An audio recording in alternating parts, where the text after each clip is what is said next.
Imagine uma vida dedicada ao amor, à simplicidade e à paz. Uma vida que tocou o coração de milhares e ecoa até hoje.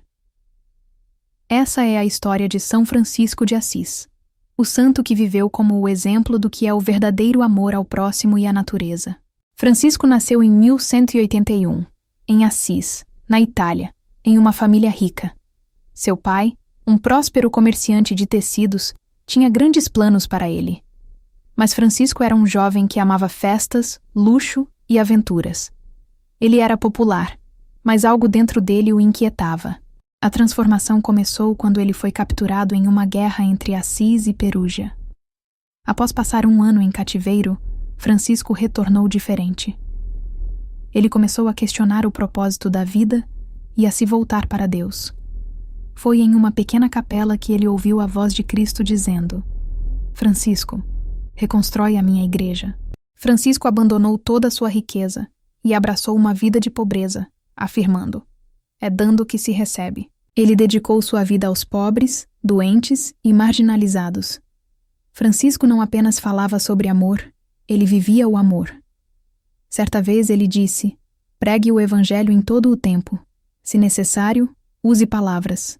São Francisco também é lembrado por seu profundo amor pela natureza. Ele via a criação como uma extensão do amor divino e chamava todas as criaturas de irmãos e irmãs. Como ele dizia: comece fazendo o que é necessário, depois o que é possível, e de repente você estará fazendo o impossível. Em 1224, Francisco recebeu os estigmas, sinais físicos da paixão de Cristo, como uma prova de sua santidade. Pouco antes de sua morte, ele escreveu o Cântico das Criaturas, uma das primeiras obras literárias em italiano, exaltando Deus e toda a criação. São Francisco nos lembra que a verdadeira riqueza está em servir, amar e respeitar tudo ao nosso redor.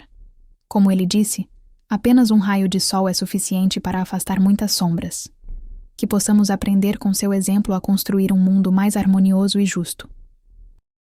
São Francisco de Assis morreu em 3 de outubro de 1226, com apenas 44 anos.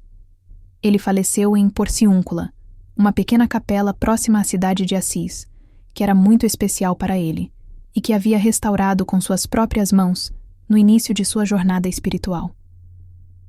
Nos últimos anos de sua vida, Francisco sofreu de várias doenças, incluindo cegueira parcial e complicações graves causadas por sua rigorosa austeridade e jejuns. Apesar de seu sofrimento físico, ele manteve sua alegria espiritual e aceitou a morte com serenidade, chamando-a de Irmã Morte, como um sinal de sua visão de que todos os aspectos da vida, inclusive o fim, fazem parte do plano divino. Ele pediu para ser colocado no chão, em contato direto com a terra, como um ato de humildade no momento de sua passagem. Sua morte foi cercada por seus seguidores, que cantavam e oravam, celebrando sua vida dedicada a Deus e ao próximo. 2 anos após sua morte, Francisco foi canonizado pelo Papa Gregório IX, tornando-se um dos santos mais reverenciados da história cristã. O legado de Francisco de Assis é marcado por um profundo amor à simplicidade, humildade e serviço ao próximo. Ele revolucionou a espiritualidade medieval, promovendo uma vida em harmonia com a natureza e com todos os seres vivos, e fundou a Ordem Franciscana, dedicada à caridade e à pobreza voluntária. Francisco deixou ensinamentos de paz, amor universal e cuidado com o meio ambiente, inspirando milhões a seguir um caminho de fé compassiva e reverência pela criação. Seu exemplo continua a ser uma fonte de inspiração espiritual e ética em todo o mundo, enfatizando que a verdadeira riqueza reside no serviço e na compaixão. Senhor, fazei de mim um instrumento de vossa paz. Onde houver ódio, que eu leve o amor. Onde houver ofensa, que eu leve o perdão. Onde houver discórdia, que eu leve a união. Onde houver dúvida, que eu leve a fé. Onde houver erro, que eu leve a verdade. Onde houver desespero, que eu leve a esperança. Onde houver tristeza, que eu leve a alegria. Onde houver trevas, que eu leve a luz. Ó, Mestre, fazei que eu procure mais consolar, que ser consolado, compreender, que ser compreendido, amar, que ser amado. Pois é dando que se recebe, perdoando, que se é perdoado e é morrendo, que se vive para a vida eterna. Amém.